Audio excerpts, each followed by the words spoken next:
I chose the burgundy blazer that morning, the one that made me feel like I could conquer boardrooms. The fabric had weight to it, substantial, like armor disguised as business attire.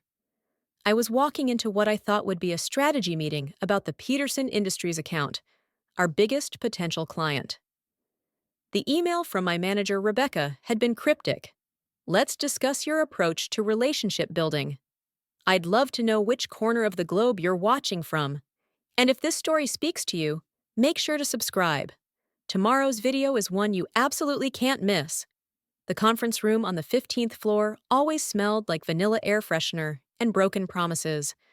Rebecca was already there, scrolling through her phone with manicured nails that clicked against the screen like tiny gavels.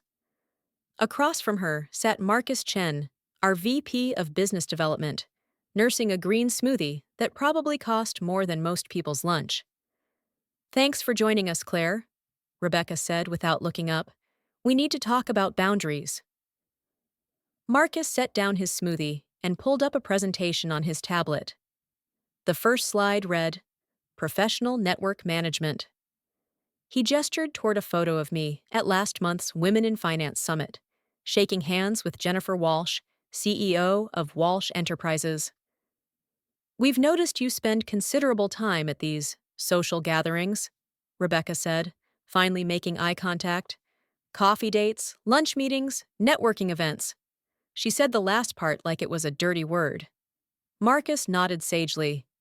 "It's great that you're making friends, but we need to focus on quantifiable business development activities." I blinked slowly, processing what I was hearing. "Those aren't social gatherings. That's networking, strategic relationship building." Rebecca tilted her head in that patronizing way that makes your skin crawl. "Claire, I know it feels important when you're chatting with your girlfriends about work, but real business happens in formal presentations and contract negotiations."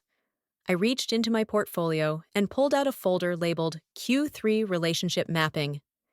Inside were contact sheets, follow-up notes, and a detailed analysis of potential partnership opportunities I'd identified through my network.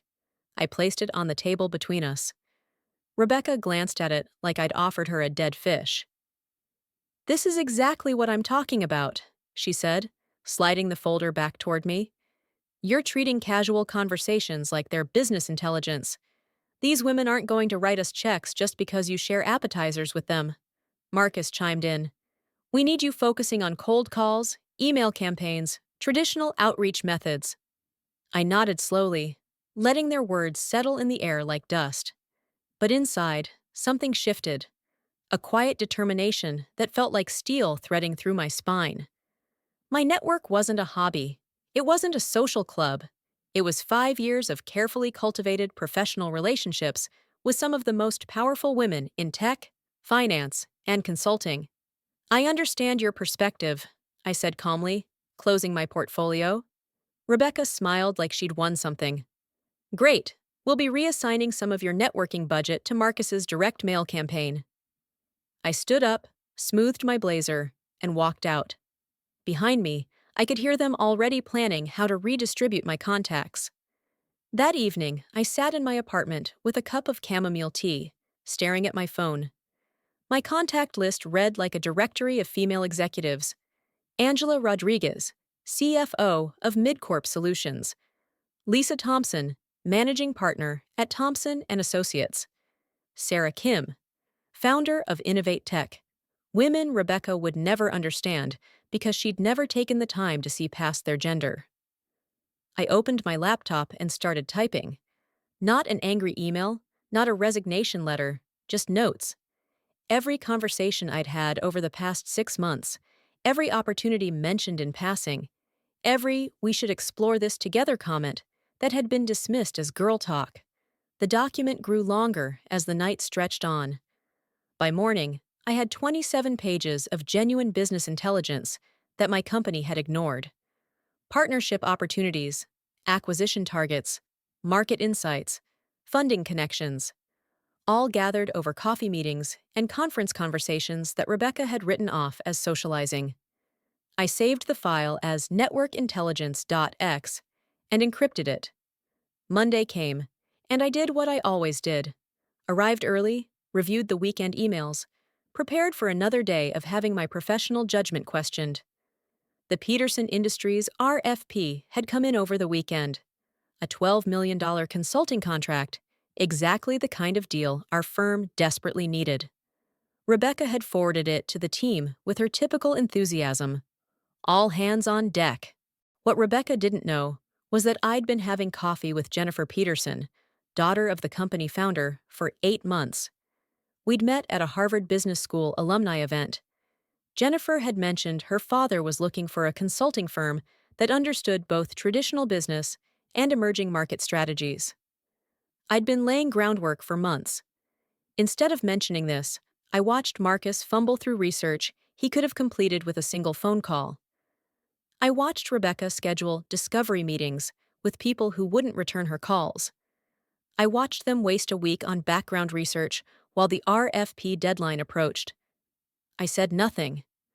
That Thursday, my phone buzzed during lunch. Text from Jennifer Peterson.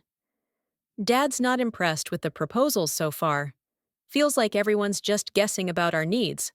Coffee tomorrow? I stared at the message for a long moment, then typed back, absolutely. The usual place? Perfect. Looking forward to catching up. I didn't tell Rebecca about the meeting, didn't add it to my calendar, didn't request approval for client entertainment expenses. I simply showed up at Cafe Luna at 2 p.m., wearing the same burgundy blazer that had started this whole journey. Jennifer was already there, scanning through proposals on her tablet, looking frustrated. These are all so generic, she said after we'd ordered. It's like they Googled our company and called it research. I nodded sympathetically. What are you looking for that you're not seeing? She leaned forward, animated now. Someone who understands that we're not just another manufacturing company. We're trying to bridge generational leadership styles while expanding into sustainable technologies. I listened.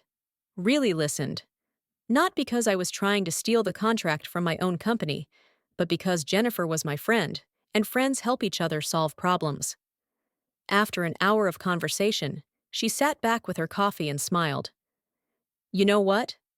I should be talking to your firm directly. Can you set up a proper meeting? Of course, I said. But Jennifer, I should mention something. My company's leadership has some traditional views about relationship-based business development. They might not appreciate that we know each other personally. She raised an eyebrow. That's ridiculous. The best partnerships come from trust and understanding.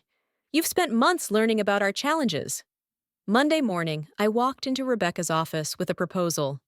Not my proposal. Jennifer's request for a formal meeting with our senior team. Rebecca's eyes widened as she read the email. How did you get a direct response from their executive team? I had coffee with Jennifer Peterson last week, I said simply. Rebecca's expression shifted from surprise to suspicion. You went around proper channels to meet with a prospect? No, I had coffee with a professional contact who happens to be involved in her family's business. Claire, this is exactly what we discussed. You can't blur personal and professional relationships like this. I sat quietly while Rebecca explained why my approach was unprofessional and potentially damaging to client relationships. Marcus nodded along, adding that they'd prefer to start fresh with Peterson Industries through proper channels. They scheduled a formal presentation for the following week. My coffee conversation with Jennifer was dismissed as irrelevant background noise. The presentation was a disaster. Rebecca and Marcus pitched generic solutions to problems Peterson Industries didn't have. They misunderstood the company's core challenges and offered services that demonstrated zero research into the family's business philosophy. Jennifer sat through it politely, asked a few perfunctory questions, and thanked them for their time. That evening, Jennifer texted me, "Was that really the best your company could do?" I stared at the message, knowing I couldn't respond without compromising my position. Instead, I typed, "I'm sorry it didn't meet your expectations." Her response came immediately. "It's not your fault. I can tell there's a disconnect between you and your leadership team." 2 weeks later, Peterson Industries awarded the contract to a smaller consulting firm, one that had clearly done their homework. Rebecca blamed the loss on client fit and moved on to the next opportunity. But I knew better. We'd lost because they'd dismissed the intelligence I'd gathered through relationship building as mere girl talk. That night, I opened my laptop and created a new document. Not notes this time, but a business plan. I'd been thinking about it for months, but Rebecca's dismissal of my network had crystallized something important. These women I'd been building relationships with weren't just contacts. They were potential partners, collaborators, and yes, clients. Over the next month, I quietly began reaching out to my network, not to complain about my current job, but to explore opportunities. Angela Rodriguez mentioned that Midcorp was looking for consulting support, but wanted to work with a firm that understood their values. Lisa Thompson had clients who needed specialized market research, but were frustrated with large consulting groups. Sarah Kim was considering launching a consulting division within Innovate Tech, but didn't want to build it from scratch. 3 separate conversations, 3 different opportunities, all stemming from relationships Rebecca had written off as socializing. I started documenting these conversations more carefully, building a picture of market demand that existing firms weren't meeting. The breakthrough came at an unexpected moment. I was having lunch with Melissa Crawford, VP of Strategy at Crawford Financial, when she mentioned something that made me nearly choke on my salad. "We're looking to acquire a consulting firm," she said casually. "Something small, agile, with strong relationship networks and industry expertise." "That's interesting," I managed. "What kind of firm are you targeting?" Melissa pulled up a document on her phone. "Boutique operations, maybe 10 to 20 employees, strong client relationships, proven methodology." The problem is, most firms that fit our criteria are either overpriced or have cultural mismatches with our values. I nodded, thinking about my current situation. Here was Melissa, describing exactly the type of firm I'd been unconsciously designing in my head for months. "What kind of cultural values are you looking for?" I asked carefully. "Companies that understand relationship-based business development," she said without hesitation. "Firms that can navigate complex partnership structures, that have authentic connections with decision-makers, not just cold-calling strategies."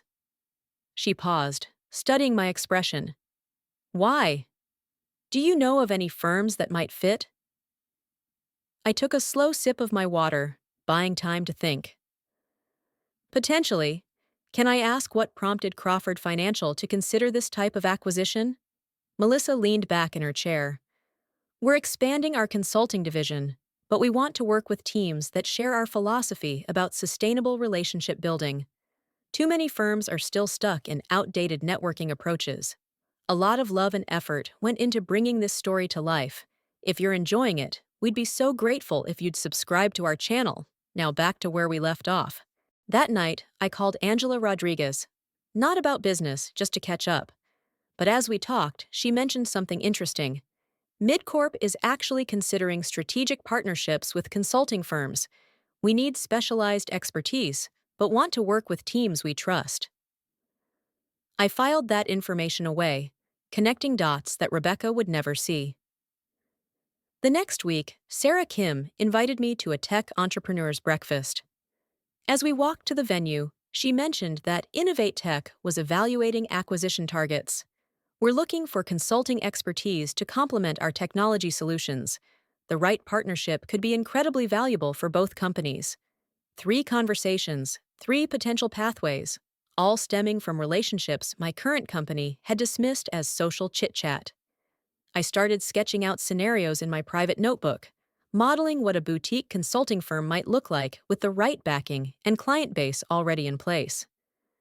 Friday afternoon, Rebecca called me into her office again. This time, Marcus wasn't there, just Rebecca sitting behind her desk with a stack of performance reviews. "Claire, we need to discuss your client development metrics for quarter 4. She slid a spreadsheet across the desk. "Your cold call conversion rate is significantly below team average." I glanced at the numbers, unsurprised. "I've been focusing on relationship development rather than volume calling." Rebecca frowned. That's exactly the problem. We need quantifiable results, not coffee dates with your networking friends. She tapped the spreadsheet with her pen. Moving forward, I need you to commit to 50 cold calls per week, minimum. 50 calls to whom? I asked. Random prospects? Or should I focus on specific industries? Rebecca waved dismissively. Marcus has a lead list you can use. The point is volume and measurable activity. I nodded slowly, knowing that arguing would be pointless. I understand your expectations. But as I walked back to my desk, I was already thinking about something else entirely. Rebecca's obsession with volume over quality was exactly the mindset that Crawford Financial wanted to avoid. The disconnect couldn't have been clearer if it was highlighted in neon. That weekend, I drafted a proposal, not for my current company, but for myself. A consulting firm built around relationship intelligence, strategic partnership development, and sustainable client engagement. I outlined the market demand I'd identified through my network, the service gaps existing firms weren't addressing, and the potential client base I'd already begun cultivating. By Sunday night, I had a business plan that felt more real than anything I'd created in my current role. The next step was finding the right partner, someone who could provide the infrastructure and funding while I brought the relationships and expertise. Someone like Melissa Crawford. Monday morning brought an unexpected development. Jennifer Peterson called my direct line, something she'd never done before. Claire, I hope this isn't inappropriate, but I wanted to follow up on something. The consulting firm that won our contract? They're not working out. I leaned back in my chair, processing this information. I'm sorry to hear that. What seems to be the issue? Jennifer sighed. Same problems we had with the initial proposals. They don't understand our business culture, and they're trying to force generic solutions onto unique challenges. We're considering terminating the contract. That's unfortunate, I said carefully. What are your options? Honestly, start over. But this time, we want to work with someone who actually understands our industry and our family's approach to business. Someone who took the time to learn about us before pitching solutions. The implication hung in the air between us. Jennifer was essentially describing the approach Rebecca had dismissed as unprofessional. If you decide to reopen the RFP process, I'd be happy to discuss it further, I said. But I should mention that my current firm's leadership might not be the best fit for your needs. What if you weren't working for your current firm? Jennifer asked directly. The question caught me off guard, but not unpleasantly. That's an interesting hypothetical, I managed. Can I ask what prompted it? Claire, you're the only person from any consulting firm who actually understood what we were trying to accomplish. If you were running your own operation, we'd absolutely want to explore working together. After we hung up, I sat staring at my computer screen for a long time. 3 months ago, I'd been fighting for recognition within my current company. Now, I was being offered the foundation for my own. The transition felt surreal, like stepping through a doorway I hadn't realized was there. That afternoon, I scheduled lunch with Melissa Crawford. Not a casual catch-up this time, but a formal meeting. I brought a portfolio, presentation materials, and a detailed proposal for exactly the type of consulting firm she'd described wanting to acquire. Melissa reviewed the materials with the focused attention of someone who'd been hoping to find exactly what I was offering. This is impressive, she said, closing the portfolio. You've identified market opportunities that most consulting firms miss entirely. She paused, studying my expression. But I have to ask, how do you plan to build this while working for your current company? Non-compete clauses can be tricky. I'd been expecting this question. My current contract has a standard non-compete, but it's focused on direct client poaching rather than market innovation. The approach I'm proposing serves different market needs than my current firm addresses. Melissa nodded slowly. And your network? These relationships you've built are personal and professional connections that exist independently of my current employment, I said confidently. Rebecca actually made that point herself when she dismissed them as social rather than business relationships. Melissa smiled at the irony. So she inadvertently validated that these relationships belong to you, not the company. Exactly. I pulled out a folder I'd prepared specifically for this conversation.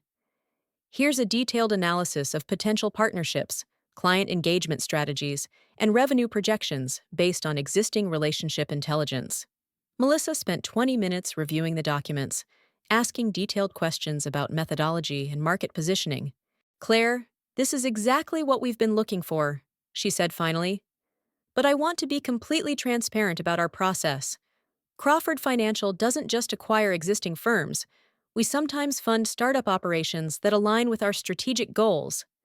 She leaned forward. Would you be interested in discussing a partnership structure rather than an acquisition? The question hit me like lightning. You mean funding a new consulting firm from the ground up? Melissa nodded. With you as the managing partner, Crawford Financial as the primary investor, and your network as the foundation client base, we provide infrastructure, capital, and corporate backing. You provide the expertise, relationships, and market intelligence. I tried to keep my expression neutral, but inside, I was calculating possibilities at light speed. What kind of timeline would you be considering? For the right partner? We could have framework agreements in place within 60 days and be operational within 4 months. Melissa smiled. Of course, we'd need to do proper due diligence on the market opportunities you've identified. Of course, I agreed. I'd welcome that level of scrutiny. We shook hands, and Melissa promised to have her legal team review the preliminary proposal by the end of the week. As I walked back to my current office, I felt like I was moving through two different worlds simultaneously. The rest of the week passed in a strange dual existence. During office hours, I fulfilled my obligations to Rebecca's cold calling requirements, dutifully logging contacts and following up on Marcus's generic lead lists. But in the evenings, I was building something entirely different. Angela Rodriguez agreed to serve as a reference for the Crawford Financial due diligence process. Sarah Kim expressed interest in being an early client for technology consulting services. Lisa Thompson offered to provide testimonials about my market research capabilities. One by one, my girlfriends were validating the business case I'd built around relationships Rebecca had dismissed. Friday afternoon, Melissa called, with Crawford Financial's decision. We'd like to move forward with a formal partnership proposal, she said. Our legal team was impressed with the market analysis, and our finance team approved the initial funding structure. She paused. How soon could you be available to transition to full-time focus on the new firm? I looked around the office where I'd spent 3 years building relationships that were finally about to pay off in ways Rebecca never imagined. I'll need to submit proper notice to my current employer, I said. 2 weeks is standard. Perfect. We'll have the partnership agreements ready for signature by then. The following Monday, I submitted my resignation letter to HR with a copy to Rebecca. The letter was professional, brief, and offered to help with transition planning. I didn't mention Crawford Financial, the new consulting firm, or the client relationships that would be coming with me. I simply stated that I was pursuing other opportunities. Rebecca's response came within an hour. She called me into her office with Marcus present, both of them looking concerned in a way I'd never seen before. Claire, this is very sudden, Rebecca said. Is this about the cold calling requirements? Because we can discuss adjusting your metrics. No, it's not about metrics, I replied calmly. I've been offered an opportunity that's better aligned with my professional goals. Marcus leaned forward. What kind of opportunity? Because if it's just a salary issue, we might have some flexibility. I appreciated the irony. Now that I was leaving, they were suddenly interested in flexibility. I'll be launching a consulting firm focused on relationship-based business development, I said. The opportunity came through my professional network. Rebecca's expression shifted from concern to suspicion. Claire, I hope you understand your non-compete obligations. You can't solicit our clients or use proprietary methodologies. I understand my contractual obligations completely, I assured her.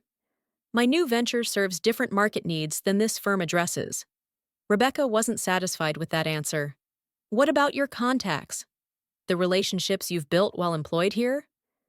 Those are personal and professional connections that, as you've pointed out many times, exist outside of formal business channels. Marcus looked confused, but some of those contacts could be valuable business prospects. I smiled politely. You've consistently characterized my network as social rather than business relationships. I'm simply agreeing with your assessment. Rebecca's face flushed slightly as she realized the trap her own words had created. We'll need to review this legally, she said finally, to ensure there are no conflicts of interest. Of course, I agreed. I'm happy to cooperate with any review process. But privately, I knew she had no legal ground to stand on. She'd spent months dismissing my network as irrelevant to business development. The next 2 weeks were surreal. I completed my transition responsibilities while simultaneously finalizing partnership agreements with Crawford Financial. My former colleagues seemed surprised by my departure, but not devastated. Rebecca had been so effective at marginalizing my contributions that most people hadn't realized how much value I'd actually been creating. On my final day, I cleaned out my desk methodically. The folder labeled Network Intelligence went into my personal bag. It had never been company property. My relationship mapping documents, business cards from networking events, and personal notes from coffee meetings all belonged to me. Rebecca watched from her office as I packed, probably wondering if she should intervene. I walked out of the building carrying everything I'd brought in, plus 3 years of relationship intelligence that no one else had bothered to value. The next morning, I walked into Crawford Financial's executive suite as managing partner of Strategic Relationship Consulting, a boutique firm backed by one of the region's most respected financial companies. My first week was spent setting up operations and reaching out to my network with news of the new venture. The response was overwhelming. Jennifer Peterson wanted to schedule an immediate consultation about their ongoing consulting needs. Angela Rodriguez requested a proposal for MidCorp's market research project. Sarah Kim asked about technology partnership consulting services. Within 30 days, we had signed contracts worth more than my previous annual salary. The girlfriends Rebecca had dismissed were generating real revenue, creating sustainable business relationships, and validating every strategic decision I'd made. The irony was perfect. By dismissing my network, Rebecca had inadvertently freed me to monetize it independently. 3 months later, I was reviewing quarterly projections when my assistant mentioned an interesting development. Strategic Relationship Consulting got a call this morning, she said. Someone from your former company wants to schedule a consultation about improving their client development strategies. I looked up from my spreadsheets. Did they mention who specifically was requesting the meeting? A Rebecca Morrison. She said they're struggling with client retention and wanted to explore relationship-based business development approaches. The irony was so complete, it felt scripted. What did you tell her? I asked. That we'd need to review our capacity and get back to her. Should I schedule something? I considered the request carefully. Rebecca had spent years dismissing everything I'd built, and now she wanted to pay me to teach her how to do it properly. Set up a preliminary consultation, I said finally, but make sure she understands our rates for strategic business development consulting. My assistant nodded and made a note. Should I mention that you'll be leading the consultation personally? No need to specify. She'll find out soon enough. The meeting was scheduled for the following Thursday. I spent the week preparing a presentation about relationship-based business development, focusing on sustainable networking strategies and authentic client engagement approaches. Everything Rebecca had dismissed as girl talk was now packaged as premium consulting methodology. Thursday morning, I arrived at our conference room early, reviewing my notes one final time. The presentation was thorough, professional, and expensive. Our consulting rates reflected the value of the relationships and expertise we provided. At exactly 2 p.m., Rebecca walked through our doors. She looked different somehow, less confident, more careful. Her usual corporate armor seemed to have developed cracks over the past few months. She was accompanied by Marcus, who kept glancing around our office space with poorly concealed surprise. Our Crawford financial backing had provided us with premium facilities that dwarfed our old conference rooms. "Claire," Rebecca said, extending her hand with a smile that didn't quite reach her eyes. "Thank you for agreeing to meet with us." I shook her hand professionally. "Of course. I understand you're interested in exploring relationship-based business development strategies." We settled into the conference room, and I began my presentation. Strategic relationship consulting focuses on sustainable, authentic connections that generate long-term business value, I explained, clicking to the first slide. This approach differs significantly from volume-based outreach methods,